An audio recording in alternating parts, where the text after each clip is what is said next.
నమస్తే నేను మీ కుప్ప పద్మిని ఇన్నాళ్ళు మీ సపోర్ట్ ని నాకు అందిస్తూ మీ ప్రేమని నాకు అందిస్తున్న ప్రతి ఒక్కరికి కృతజ్ఞతలు ఇప్పుడు చూడబోతున్న ఈ వీడియో కూడా ఖచ్చితంగా మీకు ఉపయోగపడుతుంది లైక్ షేర్ అండ్ సబ్స్క్రైబ్ చేసి మీ ఇష్టాన్ని అలాగే మీ సపోర్ట్ ని నాకు అందించండి అలాగే ఈ వీడియో పట్ల మీ అభిప్రాయాన్ని కమెంట్ సెక్షన్ లో కమెంట్ చేసి నాకు తెలియజేయండి నమస్తే వెల్కమ్ టు అవర్ ఛానల్ నేను పద్మిని ప్రస్తుతంతో పాటు ప్రముఖ ఆధ్యాత్మికవేత్త వాస్తు జ్యోతిష పండితులు నెట్టల ఫణిభాస్కర్ శర్మ గారు మనతో పాటు ఉన్నారు మాట్లాడదాం నమస్కారం అండి నమస్కారం జాతకాల్లో జ్యోతిష్యంలో రకరకాల యోగాల గురించి సర్వసాధారణంగా వింటూనే ఉంటాం కొన్ని యోగాలు డెఫినెట్ గా అట్రాక్ట్ చేస్తాయి అరే ఈ యోగం ఉంటే బాగుండనే అని అనిపిస్తుంది యోగం అన్ని వేళలా యోగమేనా అంటే కాదు ఒక్కోసారి రోగం కింద కూడా మారుతుంది అనేది పండితులు చెప్పేటటువంటి మాట అయితే ఇవాళ ఒక యోగం గురించి పరివర్తన యోగం గురించి ఒక్కసారి మీ ద్వారా తెలుసుకోవాలని అనుకుంటున్నాను రకరకాల పరివర్తనలు ఉంటాయి రాశి పరివర్తన ఉంటుంది నక్షత్ర పరివర్తన ఉంటుంది ఒకసారి ఏంటండి పరివర్తన యోగం అంటే ఎట్లాంటి పరివర్తన యోగం ఉంటే మనకి అసలు ఈ యోగం వల్ల వచ్చేటటువంటి లాభాలు ఏంటి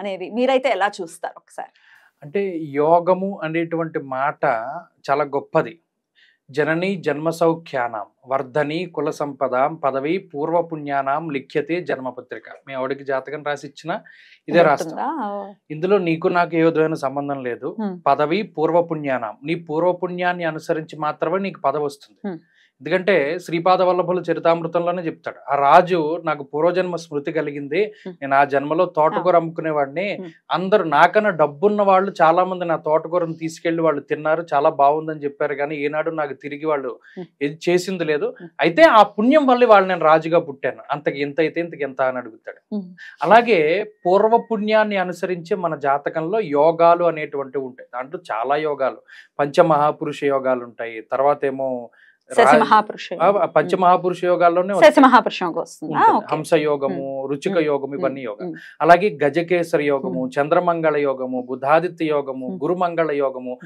చెప్పుకుంటూ పోతే శ్రీనాథ యోగము వేసి వాసి చరచర ధూమ్ర 3000 యోగాలు పైన ఉన్నాయి సరస్వతి యోగం ఇందులో యోగం అనే పేరు చెప్పి దుష్ట ఫలితాలను ఇచ్చేటువంటివి కూడా ఉన్నాయి శకట యోగము అంటే మళ్ళీ గురుచంద్రులకి సంబంధించి చెప్తారు అది ఉన్నవాడు జీవితంలో ఎలా పతనం అయిపోతాడు కూడా చెప్తారు గురుచంద్రులు కలిస్తే గజకేసరి వేరు చంద్రలగ్నాత్తు ఒక గ్రహం ఈ స్థానాల్లో ఉంటే దాన్ని అధియోగము వసుమతి యోగం ఇలా చెప్తారు గురువు లగ్నాత్తు చంద్రుడు ఈ స్థానాల్లో ఉంటే దానికి శకట యోగం అని పేరు అది చెడు యోగం అలాగే ఇప్పుడు మీరు అడిగింది ఏంటి పరివర్తన యోగము పరివర్తనము అంటే ఏంటంటే ఒక గ్రహం వేరే గ్రహం రాశులు మారాలి ఉదాహరణకి మీది సింహరాశి నాది మేషం ఈ మేషాధిపతి కుజుడు వెళ్ళి సింహంలో ఉండి సింహాధిపతి రవి వచ్చి మేషంలో ఉన్నారు అప్పుడు ఏమవుతుంది మేషసింహాలకి పరివర్తన ఈ మేషసింహాలు వాడి జాతకంలో 9-10 స్థానాలు అయ్యాయి అనుకోండి అది అఖండ సామ్రాజ్య యోగం అలాగే అవి 12-2 స్థానాలు అయ్యాయి అనుకోండి దరిద్ర యోగం మేషము సింహం 9-10 ఎలా అవుతాయి ఉదాహరణకి ఉదాహరణకి ఇప్పుడు సపోజ్ ఉదాహరణకి సింహ లగ్నం ఉంది లగ్నాన్ని బట్టి చెప్పుకుందాం సింహ లగ్నానికి కుజుడు అలాగే శుక్రుడు 9వ అధిపతి కుజుడు అవుతాడు శుక్రుడు దశమాధిపతి ఈ శుక్ర కుజులు ఇద్దరు కూడా రాశులు మారి ఉన్నారు కుజుడేమో వృషభంలోను శుక్రుడేమో మేషంలో ఉన్నారు అఖండమైనటువంటి సామ్రాజ్యం అయితే ఆ దశలు నడవాలి ఫస్ట్ మరి ఆ దశలు లేకపోతే మీ దగ్గరేమో ఆడి కార్ ఉంది అది టాప్ మోడల్ కార్ ఉంది లేదా టాప్ మోడల్ బండి నాది లోనా మన ఇద్దరం కలిపి గతుకుల రోడ్డు మీద వెళ్తున్నాం నేను ఎంత స్పీడ్ వెళ్తానో మీరంత స్పీడ్ వెళ్తారు మీ స్పీడ్ కి ఎలా తెలుస్తుంది మీకు మీ బండి ఎంత రేంజ్ బండి అని ఎలా తెలుస్తుంది హైవే ఉండాలి దశలు రోడ్ అన్నమాట ఎంత బాగా చెప్పారండి నిజంగా బాగా అర్థమయ్యేలాగా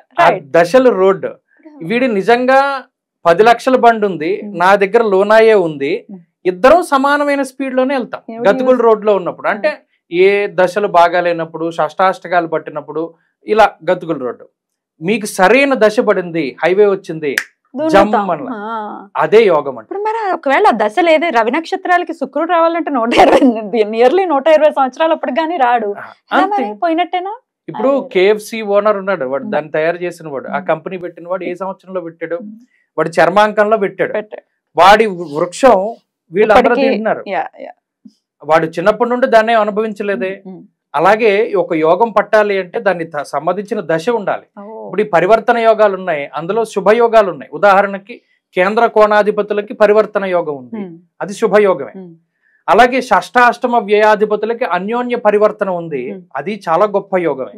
కానీ వ్యయాధిపతికి ధనాధిపతికి పరివర్తన యోగం ఉన్నది, అది మంచిది కాదే. వ్యయాధిపతికి పంచమాధిపతికి ఉంది, అది మంచిది కాదే. కోణాధిపతులకి షష్టాష్టమ వ్యయాధిపతులకి పరివర్తన మంచిది కాదే.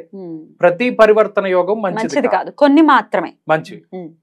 ఇదొక విషయం అనుకుంటే, గ్రహాలు కూడా కొన్ని కొన్ని సందర్భాల్లో నక్షత్ర పరివర్తనని కలిగి ఉంటాయి.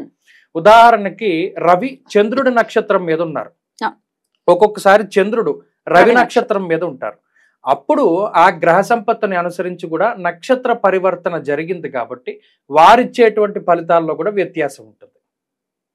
ఇలా ఒక జాతకాన్ని పరిశీలన చేసేటప్పుడు ఆ గ్రహ సంపత్తి ఎంత ముఖ్యమో, ఈ రాశి చక్రంలో ఉన్న గ్రహాలు ఎంత ముఖ్యమో, ఉదాహరణకి ఒకరి జాతకంలో రవి ఉచ్చలో ఉంటారు, అంశలో నీచబడిపోతారు, అప్పుడు ఫలితం వేరు. అంశలో ఉచ్చలో ఉంటారు, రాశిలో నీచబడతారు, ఉచ్చబట్టి వక్రిస్తుంది ఒక గ్రహం, నీచలో ఉండి వక్రిస్తుంది ఒక గ్రహం. ఇలా ఏ ఒక్క దాన్ని పరిగణలోకి తీసుకుని మనం చెప్పకూడదు. 360 degrees మనం చూడాలి. ఈ పరివర్తన యోగాలు అనేటువంటివి నక్షత్రానికి పట్టాయా, గ్రహాలకి నక్షత్రాలకి పట్టాయా, లగ్నాతు స్థానాలకి పట్టాయా, పడితే ఆ ఆధిపత్యం వచ్చినటువంటి గ్రహాలు మంచి స్థానాధిపతుల చెడు స్థానాధిపతుల. షష్టాష్టమ వ్యయాధిపతులకి పరివర్తన చాలా మంచిది, అన్ని మంచివి కాదు మళ్ళా అందులో.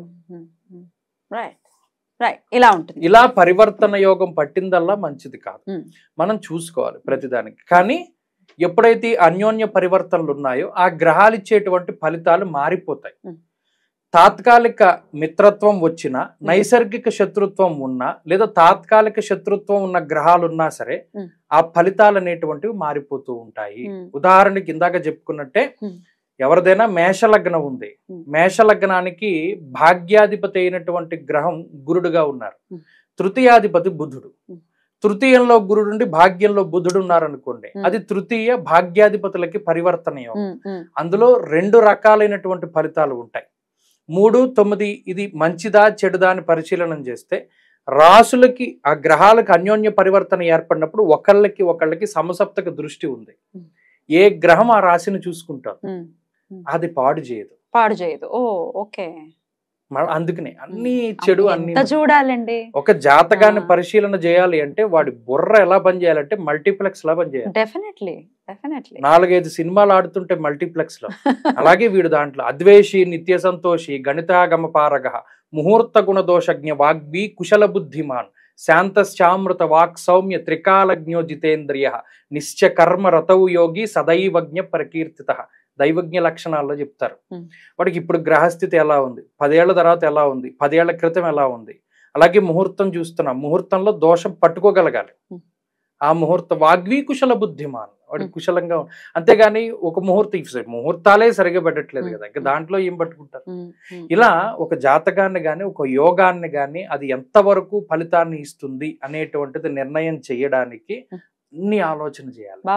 పరివర్తన యోగం అది గొప్పదే, కానీ అది అధమమైనటువంటి ఫలితాన్ని అదే ఇందాక నేను అన్నట్టుగా అది యోగం అవ్వచ్చు, రోగం అవ్వచ్చు, ఆ యోగం భోగాన్ని ఇవ్వచ్చు, ఏదైనా చేయొచ్చు, కానీ తెలుసుకోవాల్సి ఉంటుంది. బండి ఎగ్జాంపుల్ నాది రోడ్డు లేదు, ఒకటే స్పీడ్ లో వెళ్తా. నాకు యోగం లేదు ఉదాహరణకి, మీకు యోగం ఉంది కానీ దశ లేదు, ఏముండదు దానివల్ల ఫలితం ఉండదు, తక్కువ. అంటే ఆ దశల్లో వచ్చే ఫలితంతో కంపేర్ చేసుకుంటే సాధారణ టైంలో ఉండేటువంటి ఫలితాలు తక్కువ. రైట్ అండి, చాలా బ్యూటిఫుల్ గా ఎక్స్ప్లెయిన్ చేశారు. డెఫినెట్ గా ఏదో వేగ్గా చెప్పేయటం కాకుండా ఎలా చూడాలి, ఎలాంటి రిజల్ట్స్ ఇస్తుంది. కానీ ఒకవేళ రాజయోగం పట్టిందంటే ఇంకా తిరుగు చూసే పరిస్థితి ఉండదు కదా, అంతేనండి. ఈ యోగాల పరివర్తన యోగాలు ఇంకా తిరిగి చూసే యోగం. అసలు ఆ యోగాలు లేని వాళ్ళ పరిస్థితి ఏంటండి మరి? ఉంటారు, చాలా మంది ఉంటారు. ఉంటుందండి, పరివర్తన కామన్ ఏనా? అందరికీ పట్టవు మళ్ళీ పరివర్తనలు, అది రేరే, అందరి జాతకాల్లో పని. ఇప్పుడు యోగం లేని వాళ్ళ జీవితాల్లో ఉంటాయి, వాళ్ళు అలాగే బతుకుతూ ఉంటారు. కాబట్టి అదృష్టం తక్కువగా. యోగం అంటే అదృష్టం అండి. అవును, ఇందాక పూర్వపుణ్యం ఎక్కువ ఎవరి దాంట్లో ఉంటే వాళ్ళు యోగాలను అనుభవిస్తారు, లేని వాళ్ళు కష్టసాధ్యమైన జీవితమే. ఉదాహరణకి మీకు ఎగ్జామ్ లో మీకు 15 క్వశ్చన్స్ వస్తాయి ఎగ్జామ్ లో, మీకు ఒక 20 క్వశ్చన్స్ ఇచ్చారు, నేను ఈ 20లో 15 వచ్చేస్తే చదువుకోమన్నాను. మీరేం చేశారు, దాంట్లో 19 చదివేసి ఈ ఒకటే కదా ఇది రాదేమోలే అని వదిలేశారు. Hmm. యోగం లేని వాడికి ఆ ఒక్క క్వశ్చనే ఫస్ట్ ఉంటుంది. ఫస్ట్ ఉంటుంది. మనం ఏది వదిలేసామో అది. యోగం ఉన్నవాడిది ఎలా ఉంటుంది, Hmm. అరే ఇందులో నీకు 10 క్వశ్చన్లు ఇచ్చాను, ఇందులో 5 వస్తాయి, నువ్వు చదువుకోరా అంటాం. వాడు సరిగ్గా 5 చదువుతాడు, 5 వచ్చేస్తాడు. యోగం అలాంటిది. రైట్. ఎవడైనా కాలేజీలో ప్రాక్టికల్ చేసేటప్పుడు చాలా ఈజీది వస్తుంది ఒకటి, కష్ట సాధ్యమైనటువంటిది చదువురాని వాడికి వస్తుంది. బాగా చదువుకునేవాడు 5 నిమిషాల్లో రిజల్ట్ వచ్చేవి, అవుట్పుట్ వచ్చేవి వస్తాయి. వాళ్ళ అదృష్టం అంతే. మన చేతుల్లో ఉంది ఎండ్ ఆఫ్ ది డే. పుణ్యాన్ని ఎలా సముపార్జించుకుంటే విధాత అలా రాస్తాడు. రైట్ అండి, చాలా అద్భుతంగా మాకు వివరించారు. Thank you so very much. నమస్తే.